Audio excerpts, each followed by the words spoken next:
님의 회복의 네 번째 의에 줄이고 목마른 자에 대해서 말씀을 하고 있어요.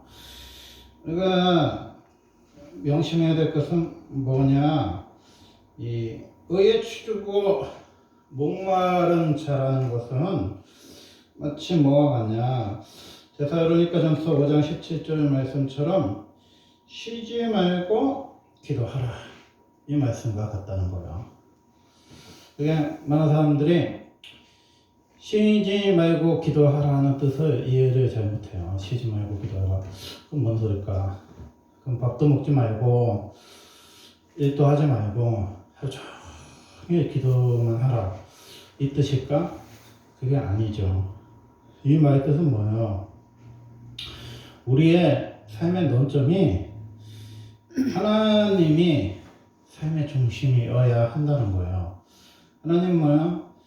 우리가 아침에 눈을 뜰 때 뭐로 떠요? 여러분, 눈 뜨면 뭐예요? 막 늦잠 자고 부시시 일어났다가 텔레비전 보다가 여러분 교회 왔습니까? 아침에 눈을 뜨는 거예요. 교회 올 수 있으면 와서 새벽 예배 드리는 거. 교회 올 수 없는 환경이면 뭐야? 성경이 아침에 딱 있죠. 성경책 여러분 어디다 둬요? 여러분이 손이 뻗어서 닿을 수 있는 곳에 성경책을 두셔야 돼요. 그래서 늘 뭐야? 아침에 딱 눈 뜨면 성경에 있는 거죠. 성경을 읽고 그 말씀 속에서 하루를 시작하는 거죠. 아침에 눈 떠서 성경을 읽고 또 하나님의 말씀의 설교를 듣고 강의를 듣고 또 저녁에 잠이 들 때 뭐예요? 또 성경책을 읽고 또 설교를 듣다가 아니면 찬양을 듣다가 여러분 잠이 드는 거죠. 그게 뭐야? 아침에는 예수로 눈을 뜨고 저녁에는 예수로 눈을 감는 거예요. 오늘 또 아침에 일어나서 저는 이제 패턴이 신약 성경 석장 보고 구약 성경 석장 보거든요. 근데 한 6장 보고 제 설교도 몇 번 듣고 또 강의를 듣다가 왔는데 무슨 얘기였냐, 되게 참 되게 재미있는 강의를 들었는데 이 창세기 5장의 그 아담의 계보에 대한 강의인데 나는 그런 생각은 태어나서 처음 해본 것 같아요. 너무 신선한 충격이었는데, 우리가 알다시피 아담이 몇 살을 살았어요? 창세기 5장 5절에 보면 930살을 살았단 말이에요. 그러면 우리 또 한 오래 사시면 중손자까지 본 사람 있잖아요. 4대까지, 예전에 결혼을 빨리 있던 시대에는 4대까지 손자를 보는 사람 있잖아요. 손주 보는 사람, 우리나라에도. 근데 아담이 거의 1000살을 살았으니까 그때는 어떤 시대였냐면 1000년을 살았단 말이에요. 그게 고려하고 조선을 합쳐놓은 것만큼 뭐 통일시대나 고구려 시대만큼이나 오래 살았단 말이에요. 그러니까 이 양반이 죽기 전에 몇 대까지 봤냐면 7대손까지 갔다는 거예요. 7대손까지. 이렇게 이게 날짜 개념을 이렇게 사람 숫자 개념을 생각 안 하고 이거니까 그런 거다 했는데, 그 연대를 연구하시는 분 얘기 들어보니까 에노시 태어날 때까지도 아담이 살았더라고. 그러니까 7대손까지 뭐야 다 살아있어요. 사고로 죽은 아벨 빼놓고는 다 있는 거예요. 다 안 죽었어. 아무도 안 죽었어. 1000년 동안은 뭐예요? 지구상에 죽은 사람이 아무도 없는 거예요. 그러면 여러분 뭐 하겠어요? 성경의 역사가 참 재밌는데, 여러분 집에 가서 창세기 5장을 꼭 읽어보세요. 하나님의 평가가 딱 2개밖에 없어요. 사람이 태어났어요. 그래서 누구를 낳고 나와. 그렇게 뭐 장가 못 가고 시집 못 간 사람은 뭔 평가를 할지는 모르겠지만, 하여튼 하나님의 평가는 누구를 낳아, 몇 살에 누구를 낳았어, 그리고 얼마를 지냈다가 죽었다, 이 2평가밖에 없는 거예요. 그렇게 그때 당시는 나라도 없어요. 나라가 세워지지 않았단 말이야. 도시도 안 세워졌어. 그래서 하나님 뭐 시장이 됐다, 군수가 됐다, 도지사가 됐다, 대통령 됐다, 뭐 나라를 세웠다, 왕이 됐다, 이런 평가가 없는 거예요. 성을 지었다는 평가도 없고, 집을 샀다, 뭐 집이 뭐 강남에 있는 집이다, 뭐 빌딩이 몇백억이다, 이런 평가도 없어요. 그냥 딱 평가가 한 사람이 100년이 아니라 1000년을 거의 다 살았는데, 그 무렵에는 다 1000년을 살았는데, 1000년의 역사의 평가가 사람이 태어나서 누가 결혼해서 애를 몇 살에 낳았다, 몇백 년 전 후에 낳았다, 그러다가 몇 년을 지냈다 죽었다, 이 평가밖에 없는 거예요. 이렇게 1000년을 사는 사람의 평가가 참 너무나 시시하게 태어나서 결혼해서 애 낳고 죽었다, 이 평가라는 거야. 그런데 참 놀라운 거는 뭐냐, 이 평가에 예외적인 인물이 하나 나와요. 아까도 말했지만 에노시라는 사람이 나오는데, 에노시 왜 예외적인 인물이냐, 다른 사람은 그냥 결혼하고 애 낳다가 죽었다, 이것밖에 없는데, 에노시라는 사람이 유일하게 뭐예요, 하나님을 알게 돼요. 그리고 하나님과 동행해요. 그것도 1, 2년이 아니라 300년만 동행해. 그래서 그 사람은 얼마나 믿음이 좋냐면, 그냥 휴고 된 거야. 휴고.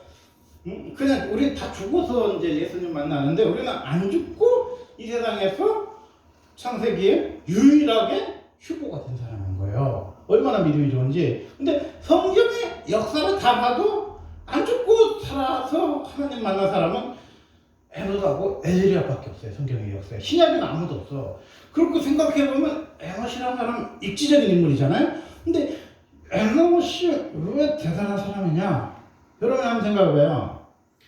여러분이 만약에 한 1000살을 살면 뭔 생각밖에 없겠어요? 안 죽나 보다.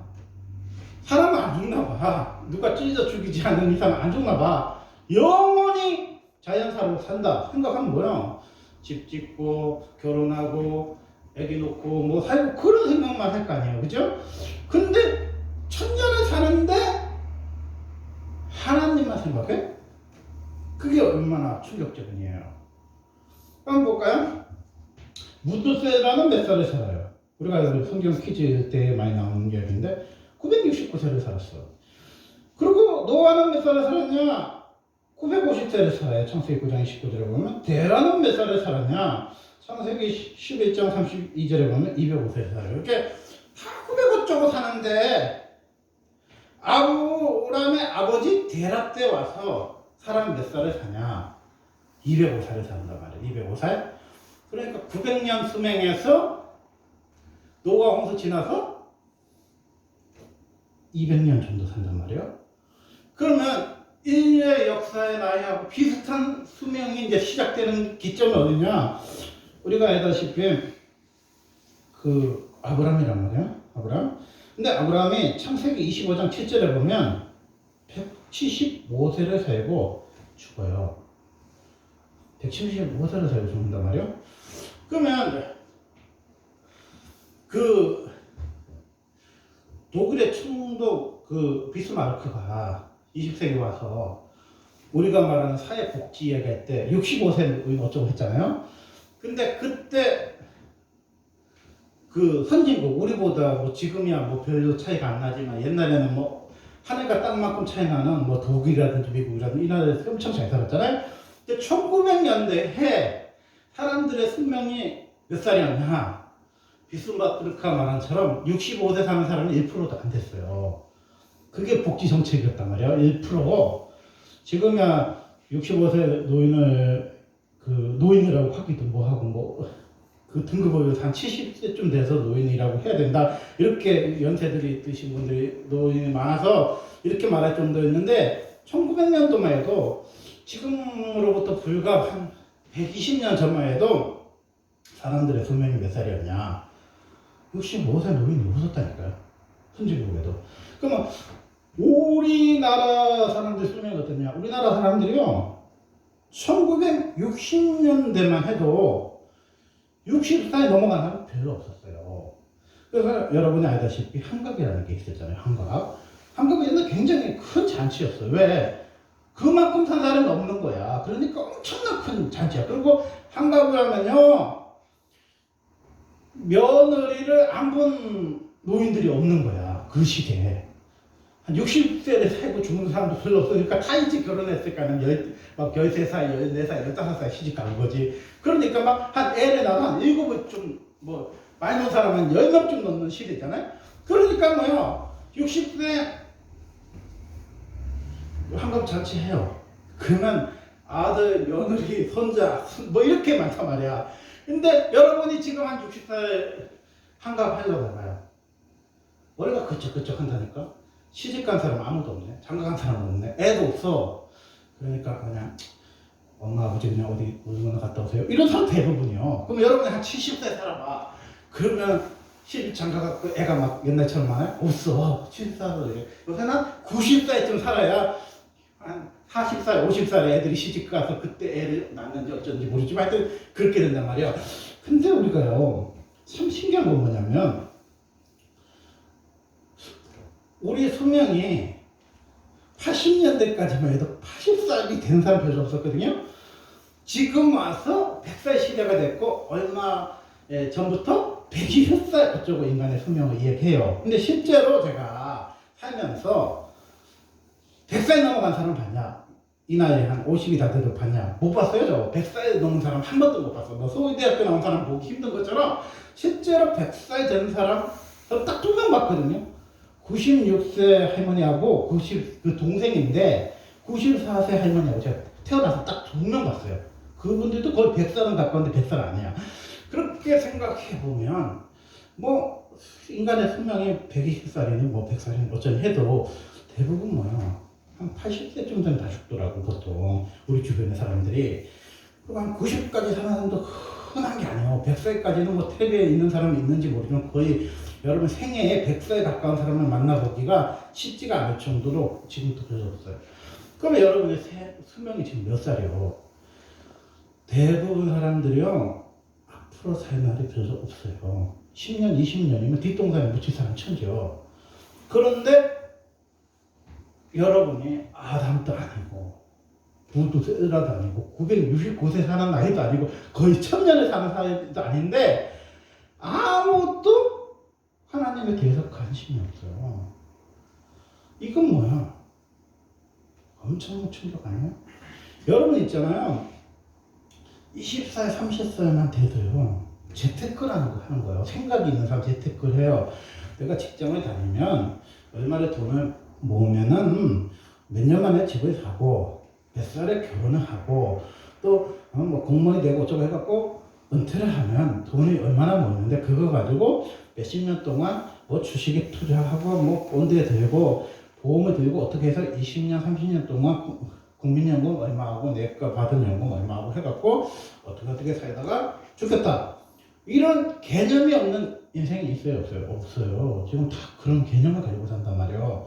그래서 그것 때문에 사람들이 아유 나는 결혼을 하기엔 좀 그렇네. 그래서 비혼으로 사는 사람도 그런 생각 때문에 사는 거고 집에 사는 사람도 그 생각 때문에 사는 거고 아 난 집은 안 사고 그냥 해외 여행 가고 맛있는 거나 먹고 살아야 되겠다 생각하는 것도 다 그런 생각을 가지고 살아간단 말이야. 그게 우리가 채 100년도 안 되는 생각을 살면서도 이 땅에서 어떻게 살아야 되는지에 대한 설계와 계획을 가지고 나날이 살아간단 말이에요. 그죠? 그런데 옛날처럼 1000년을 사는 것도 아니고 10,000년을 사는 것도 아니고 그렇게 오랜 세월을 사는 것도 아닌데 그 시대도 하나님과 동행해서 에녹은 살았단 말이에요. 근데 우리는요 이제 뭐 앞으로 한 10년, 20년 있으면 뒷동산에 묻힐 친척들, 지인들이 쳐요. 그런데도 여러분 아직도 뭐예요? 하나님의 나라에 대한 생각이 없는 거예요. 하나님의 나라에 대한 계획이 없어요. 그러니까 지금 65세 노인들이 나라에서 평가가 뭐냐면요. 돈을 하나도 안 모아놓은 세대돼요. 자기 노후 보장이 전혀 안 돼 있는 사람이 우리나라 국민 중에 70% 이상이요. 노인들이 돈을 못 모았대. 왜 못 모았냐? 그분들이 열심히 안 살아서 그냥 아니죠. 덮어놓고 많이 났지 옛날에. 뭐 덮어놓고 많이 나면 그지 된다 그랬잖아. 덮어놓고 많이 나갔고 그 돈을요 애들한테 다 보태준 거예요. 애 하나 키우면 5억 든다고 했잖아. 그러니까 2명 이상 난 사람들은요 다 노후에 자기 먹고 살 것도 없어. 그런 노인이 지금 엄청나게 많거든요. 그래서 노인 되면 돈이 없고 병 걸리고 아프고 이게 지금 한국 사람들 노인이에요. 그래서 우리나라 노인이 가장 자살률이 높고 우울하고 친구 없고 이런 이유가요. 노후 대처가 안 해놨기 때문에 이런 부분이 많단 말이에요. 근데 65세 밑으로 사람들은요. 우리 그 아버지 세대 우리 삼촌 세대를 봤잖아요. 돈 한 푼도 없어. 모아놓은 것도 없이. 자식을 위해서 다 쏟았는데 자기 먹을 것도 없어. 이런 사람들을 보면서 지금 밑에 세대, 우리 자식 세대, 조카 세대 사람들은 뭐예요? 우리 아버지하고 우리 삼촌같이 안 살자고 뭐예요? 우리 이모같이 안 살자고 뭐예요? 계획을 세우고 살잖아요. 그런데 우리 세대 사람이나 밑에 사람들이나 똑같은 생각이 뭐예요? 이 땅에서 영원히 살 거라는 착각을 가지고 산다는 거예요. 그러니까 김 작가 이야기처럼 100년도 못 살면서 1000년의 계획을 세우는 게 인간이에요. 어리석은 인간이란 말이에요. 여러분요, 100년 후에는 다 죽어. 다 죽어요. 다 죽고 1000년 사는 시대도 아니고 데라 시대처럼 200년 산 사람도 없어요. 지구상에 아직까지. 그렇게 생각하면 100년 후에 다 죽어요. 그럼 100년이 뭐예요? 벌써 반년 산 사람, 반백년 산 사람들 한 10년, 20년은 다 죽잖아요. 그러면 우리가 뭐 해야 되겠어요? 에노처럼 이제 생활의 패턴이요. 육신에 일어나서 밥 먹고 직장 가고 뭐 생활하다가 잠자리 들고 테이블보다 잠자는 생활이 아니라 이제 라이프 패러다임을 천국 패러다임으로 여러분 바꿔야 돼요. 여러분 10년, 20년이면 거진다 뒷동산에 묻힐 사람 천지요. 그러면 내가 한 10년만 있으면 한 5년만 있으면 천국 갈 것 같으면 뭐 해야 돼요? 에너처럼요. 아침에 눈을 뜨면 하나님 말씀 읽고 아니면 시간 되면 교회 와서 기도를 하면서 하루 실패지 이제 얼마나 산다고. 응? 그리고 뭐요 저녁에 잠이 들 때 막 TV 보다가 뭐 웹툰 보다가 TV 보다가 뭐 인터넷 나가다가 카톡 하다가 자는 게 아니라 하나님 말씀 보다가 잠이 들어야죠. 그게 뭐요 쉬지 말고 기도하는 거예요. 여러분 생각이 있잖아요. 생각을 갖고 사는 게 굉장히 중요한 거예요. 아프리카에 사는 모습들을 이렇게 연구를 해보면 크게 우리하고 다른 점이 있는데 그 사람들은요 혈액형은 모르더라고. 검사를 안 해봐갖고 피를 뽑을 일이 없잖아요. 검사를 안 해서 자기가 A형인지 B형인지 이런 걸 모르고 또 하나 모르는 게 뭐냐면요 나이를 몰라요. 나이를 몰라. 근데 이상한 거는 날짜는 알더라고. 뭐 짝대기를 이렇게 갖고 오늘은 며칠이고 뭐 햇빛 보고 뭐 달빛 봐서 오늘은 며칠쯤 지났다 언제쯤 만나자 이런 거는 개념이 있더라고. 그런 거 나는 나이도 모르고 혈액형도 모르면 날짜 개념도 없는 자인데 날짜 개념이 있더라고 지구상에 있는 사람들이. 그런데 우리가 지금 문명 시대에 와서 나이와 날짜를 계수하잖아요. 뭐 29살 먹은 사람하고 30살 먹은 사람 한 살짜리밖에 안 나지만 30이 다르고 39하고 40하고도 40, 30이 다르고 49하고 50하고도 다르고 이런 그런 개념이 뭐겠어요.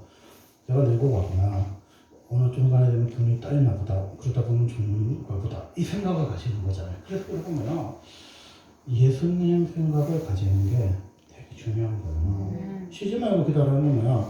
예수님 생각해야지. 원래 정권도 대통령도 이제 1년 얼마 있으면 대통령 바뀌시잖아요. 그래서 새로운 계획을 가지고 어떻게 10년 살을 말씀하신다고요. 마찬가지예요. 그것처럼 우리 인생도요. 사계절이 있듯이 지금 봄에 있는 사람이 있고 여름쯤 사는 사람이 있고 가을쯤 온 사람이 있고 이제 겨울을 준비해야 하는 사람이 있는 거예요. 그럼 뭐예요? 우리가 뭔 준비해요? 개미 돛장이처럼 겨울을 준비해서 겨울이 왔을 때 식량이 떨어지지 않기 위해서 집을 따뜻하게 보온해서 살아가는 게 뭐야? 짐승들, 곤충들의 삶도 그런 인생 아니에요? 근데 우리 인생은 왜 준비가 없냐는 거예요. 계획이 없냐는 거예요. 여러분이 한이 없이 젊어요? 여러분이 한없이 애를 낳을 수 있어요? 여러분이 한없이 자녀를 키울 수 있어요? 여러분이요 다 하나님이 주시는 시간이 있어요. 결혼도 때가 있는 거고 애도 낳을 때가 있는 거고 자식도 키울 때가 있는 거고 또 집도 살 때가 있는 거고 늙어도 죽을 때도 있는 거예요. 그렇기 때문에 우리가 준비를 하라는 거예요. 그래서 우리가 무엇을 해야 되냐 배고픔을 경험해야 된다는 거예요. 첫 번째는 마태복음 4장 2절을 보니까 40일을 밤낮으로 금식한 후에 주이신지라. 아멘. 예수님이 이 땅에 오셔서 공생에 시작하면서 제일 먼저 한 게 뭐냐? 배고픔 그 경험을 하셨어요. 배고픔 경험을. 왜냐면 사람이 배가 고프면 뭐예요? 헛것이 보인다 그러잖아요? 아니야, 다를까? 우리가 금식을 할 때는 귀신이 많이 덤비거든요. 귀신이 많이 찾아요. 우리가 기운이 세고 기가 세 때는 귀신이 안 붙어요. 예수 안 믿는 사람조차도. 근데 배고프고 기운이 허해지면 뭐가 오잖아요. 이 사람이. 그처럼 예수는 배고프고 지치니까 사탄이 찾아왔단 말이에요. 사탄이 그 뭐에 대해서 질문하느냐. 마태복음 4장 3절에 보니까 시험한 자가 예수께 나와서 이르되 내가 만일 하나님의 아들이거든 명하여 이 돌을 똑똑이가 되게 하라 하면 마귀가 참 수준이 유치 뽕하다는 게 금방 알 수 있어요. 하나님은 영원자잖아. 영원히 존재하시는 신이잖아요. 근데 마귀는 뭐야? 우리가 알다시피 피조물이란 말이야. 근데 마귀의 수준이 우리 수준하고 비슷해요. 마귀는 뭐라고 그러냐면 너 뭐 먹고 살래? 그 질문을 하는 거예요. 예수님한테. 그것도 하나님의 아들을 들먹거리면서 이야기해요. 그러면 예수님이 이 땅에 하나님의 아들로 왔는데 뭐 먹고 살려고 예수님이 이 땅에 왔겠어요? 마귀는 수준이 하늘의 이야기를 하는 게 아니라 땅의 이야기를 해. 마귀가 하늘에서 땅에서 쫓겨나면서 마귀 생각은 뭐예요? 이 땅의 현세적인 질문을 예수님께 하는 거예요. 얼마나 수준이 낮아. 하나님의 아들이라고 지가 그러면서 하나님의 아들의 수준에 맞는 질문을 해야지. 하나님의 아들 보고 너 배고픈데 뭐 먹고 사니? 이 질문을 하는 거예요. 그렇게 인간이 무엇인가 뭐 이런 철학 책이 많잖아요. 근데 인간이 뭐 여자란 무엇이냐, 여자의 일생이 뭐냐, 뭐 이런 많은 책들이 있는데 인간의 가장 근본적인 질문이 뭐예요? 뭐 먹고 살 거니? 이거잖아. 그럼 여러분이 만약에 수시를 써, 정시를 써, 대학을 가. 그러면 학교 선생님이나 학원 선생님이 뭐라 그래요? 야, 이 학문이 얼마나 인류 역사에 고상하고 이 학문이 인간 정서에 얼마나 좋고 이 학문을 배우면 얼마나 좋고 그런 얘기합니까? 안 하잖아요. 뭐라 그래요? 야, 여기 나오면 취직이 잘 된다. 이 학교에 들어가기만 하면 너 돈 많이 번다. 그 소리 하잖아. 그죠? 그게 뭐야? 정신적인 소리가 아니라 다 물질적인 소리를 하는 거예요. 그러니까 사탄도 예수님 앞에 물질적인 소리를 하는 거예요. 물질의 세계에서 네가 뭐 먹고 살아야 돼. 이게 하나님의 아들이라고 들먹거리는 사탄이 예수님께 한 첫 번째 질문이에요. 예수님이 그 질문에 뭐로 받아서 말씀하시냐. 육신의 배고픔에 대해서 물어봤는데 예수님이 영적인 배고픔에 대해서 말씀하세요. 마태복음 4장 4절에 보면 예수께서 대답하여 이르시되 기록되었으되 사람이 떡으로만 살 것이 아니요 하나님 입으로부터 나오는 모든 말씀으로 살 것이라 하였느니라 하시니. 아멘. 이 사람이 있잖아요. 떡에 속한 것이 아니다. 사람은 먹고 사는 것 위에 사는 짐승 같은 존재가 아니야. 사람은 먹고 사는 것 말고 뭐예요, 여러분? 먹고 사는 것 말고 뭐가 중요해? 먹고 사는 게 여러분이 해결이 돼야 뭐예요? 여러분 내절을 하고 예술을 하고 문학을 하고 음악을 하는 거예요. 여러분이 만약에 음악가가 된다. 여러분이 학과가 된다. 여러분이 미술 학교를 간다. 그럼 뭐 엄마들이 뭐라고 해? 또 그거 갖고 밥 먹고 살 수 있니? 그런 얘기 많이 하잖아. 근데 사람이 가장 근본적인 게 먹고 사는 게 중요한 건데 그걸 해결을 하고 나면 뭐예요? 정신적인 세계라든지 예술적인 세라든지 문화생활이라든지 이런 생활을 인간은 누리려고 하는 거예요. 근데 예수님은 무슨 얘기냐면 먹고 사는 것을 위해서 인간이 존재하는 것처럼 보이지만 실제 인간이 존재하는 이유는 하나님과 더불어 사는